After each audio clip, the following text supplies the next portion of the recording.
Well, hello, Andrew here again, and this is episode 105. And we're continuing in our series through the Gospel of Matthew, and we're still in the Sermon on the Mount. I've decided that in terms of posting these videos, I'm going to be moving to posting them simply Monday to Friday from now on, just 5 mornings a week. But that's the plan. I hope to be able to keep to it. There's other stuff going on, but I'll do what I can. So today we're picking it up, the sermon in Matthew chapter 7 verse 6. It's just one verse, and I was just looking at some reflections I did of this in mid-February when I was looking at this and writing some notes. So I'll be picking that up at the beginning. Do not give to dogs, do not give what is holy to dogs. And do not throw your pearls before swine, or they will trample them underfoot and turn and maul you. So this first part is what I wrote in February when I first sat with this text for the purpose of writing a reflection about it. I returned home from a meeting, reasonably late last night. Although I'm usually fairly early to bed because I'm an early riser, I needed to decompress. You know what it's like sometimes you've been to a meeting and you gotta get the tension down and be able just to relax before you go to bed.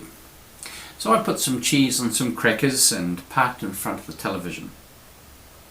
Naked Attraction was on.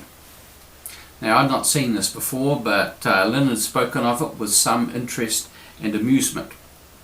I understood it to be graphic. The level of graphicness both drew and appalled me. I didn't expect to see this on television.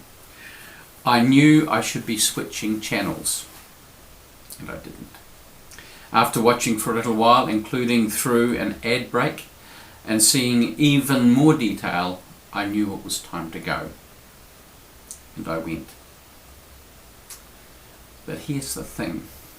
I couldn't get the images out of my mind. And at prayer the next morning, I was struck by this text that we've just had. Do not give what is holy to dogs, and do not throw your pearls before swine, or they will trample them underfoot and turn and maul you. And I saw it in a completely new way. It's easy to imagine it's simply about being discerning with whom we share stuff, particularly that which is important or precious to us, and I will be talking about that in just a moment. Yet I've become aware of a whole other dimension. When I willingly surrender my will and soul to that which is not good for me, that which violates me in some way, this is akin to giving that which is holy to dogs. They'll tear it apart with little or no concern for who I am or what it does to me. The truth, though, is that this is something I do to myself.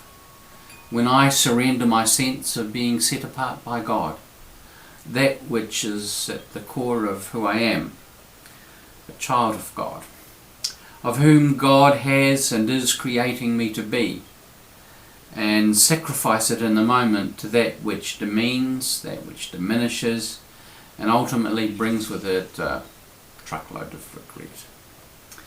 I've thrown that at this point which is holy to the dogs. I'm sure we all experience moments like this. That which we look back at with a sense of regret.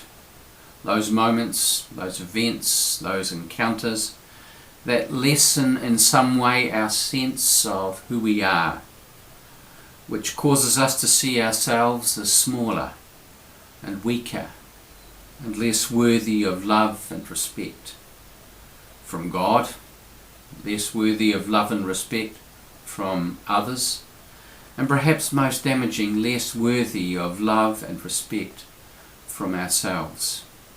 And it can cover a whole range of things. It can cover the way that we talk to other people, the way that we engage with them, the way in which we lose our rag with others, and in a moment of rage or of weakness.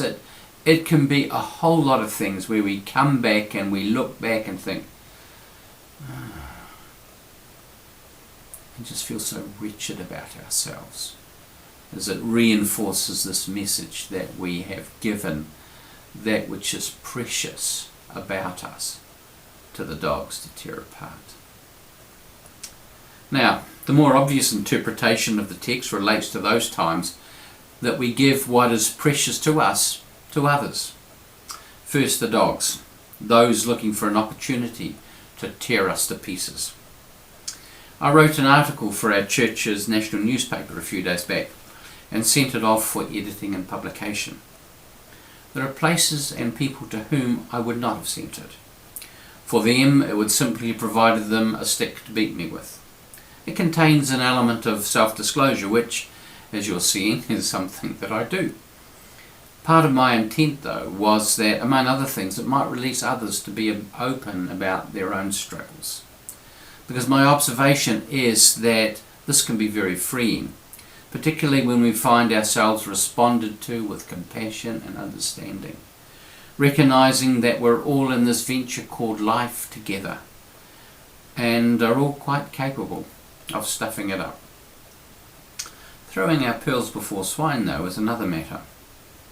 My sense is that we're giving to others what we think will be helpful. They neither ask for it nor want it. They're after something much more basic. They're not interested in my tasty morsels, my pearls of wisdom, of insight and of understanding. They just want bulk and plenty of the assistance that they came for. They're not interested in quality, just quantity.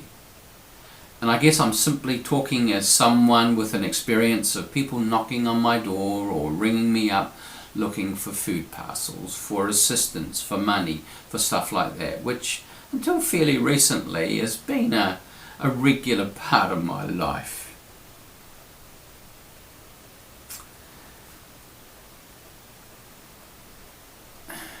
And if I haven't understood that they're just wanting the goods that they're asking for, they're going to go for me instead. Taking out a piece of me will do as a substitute. For example, it may be that someone's come for help. While they simply have an immediate need, which they want filled, I might recognise that there are deeper issues that could properly be looked into. I had one person who actually became part of our household budget for a good number of months.